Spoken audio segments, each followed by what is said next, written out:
Imaginem só, chegamos aqui em 1500, mas o Brasil não estava vazio não. O que hoje chamamos de Brasil já era o lar de milhões de indígenas, cada povo com sua própria história, costumes e sabedoria. É como se a gente olhasse para um Brasil antes do Brasil, uma história rica que muitas vezes fica esquecida nos livros. Eles desbravaram essa terra imensa, aprenderam a viver em harmonia com a natureza, respeitando seus ciclos, usando seus recursos com sabedoria, sem destruir. Foram verdadeiros cientistas da natureza, entendendo de plantas medicinais, agricultura e até astronomia. É como se tivessem um mapa da nossa terra gravado na memória. Para entender o Brasil de hoje, precisamos olhar para trás, para a história desses povos, porque a cultura, os costumes e as lutas deles moldaram o nosso país. É um legado precioso que precisa ser valorizado, para que as próximas gerações entendam a riqueza e a diversidade dos primeiros brasileiros. E não vá pensando que era tudo igual, não! Era um Brasil de mil cores, um verdadeiro mosaico cultural. Na época em que os portugueses chegaram, imagine só mais de 1000 povos indígenas, cada um com seu jeito de viver, de celebrar, de falar. No litoral, tínhamos os Tupinambá e os Potiguara, mestres da pesca e da navegação. Eram como peixes na água, usando suas canoas para navegar e pescar. Já no interior, os Xavante e os Kayapó, desbravadores do Cerrado e da Amazônia. Eles aprenderam a plantar na terra seca, a tirar da natureza o sustento, cultivando mandioca, milho e muito mais. Cada canto do Brasil tinha um povo diferente, cada um adaptado ao seu jeito, mostrando a força e a capacidade de adaptação do ser humano. É como um quebra-cabeça gigante, cada peça contando uma história, formando a cara do nosso Brasil. E essa diferença não estava só no jeito de viver, mas também no jeito de falar. Imagine mais de 1000 línguas indígenas. Cada língua, um universo de histórias, crenças e conhecimentos passados de geração em geração.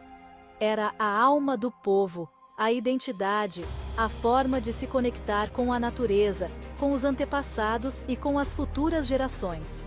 As palavras indígenas eram como sementes carregando a história do seu povo. Infelizmente, muitas dessas línguas se perderam no tempo, como sementes que não encontraram terra fértil para germinar. É por isso que precisamos proteger as que ainda resistem, porque elas guardam um tesouro cultural, uma parte fundamental da história do Brasil e do mundo. Aldeias e costumes. O que une e o que diferencia os povos indígenas. Cada um com seu jeito, mas com algo em comum, o valor da comunidade. A maioria vivia em aldeias, grandes famílias unidas pela natureza e pelos costumes. Eram como abelhas em uma colmeia, cada um com sua função, trabalhando juntos pelo bem de todos. As aldeias, estrategicamente construídas perto dos rios, ou em áreas com fartura, eram o centro da vida social, onde a cooperação e a solidariedade ditavam as regras. Os líderes, escolhidos pela sua sabedoria, eram como os anciãos, guiando o povo com sabedoria e justiça. Mas, claro, cada tribo tinha seu tempero. Enquanto alguns viviam da caça e da pesca, outros plantavam a terra. A arte também era presente, com plumas, cerâmicas e cestarias, mostrando a criatividade e a ligação com a natureza. Era a arte imitando a vida, a beleza nascendo da simplicidade. Viver da terra, a sabedoria indígena e os recursos naturais. Eles eram os verdadeiros guardiões da natureza. Durante milhares de anos, aprenderam a usar os recursos da terra com respeito, sem destruir, pensando nas futuras gerações. É como se eles soubessem que a natureza não é nossa, e sim um presente que precisamos cuidar. A agricultura indígena, por exemplo, era como um ciclo, plantando e deixando a terra descansar. usando o que a natureza oferecia, sem esgotá-la. Eles conheciam o tempo da natureza, o tempo de plantar e o tempo de colher, o tempo dos animais e o tempo das águas. E a floresta? Ah, a floresta era como um livro aberto, e eles sabiam ler cada página. Usavam o fogo com sabedoria, como quem conversa com a natureza, para renovar a mata e atrair a caça. Era a sabedoria ancestral em sintonia com o ritmo da natureza, um exemplo para a gente, que precisa aprender a viver em harmonia com o planeta. A natureza como guia, crenças e tradições dos povos originários. Para os indígenas, a natureza não era só um lugar, era um lar, habitado por espíritos e energias sagradas. Era como se cada árvore, cada rio, cada animal tivesse um significado, uma história para contar.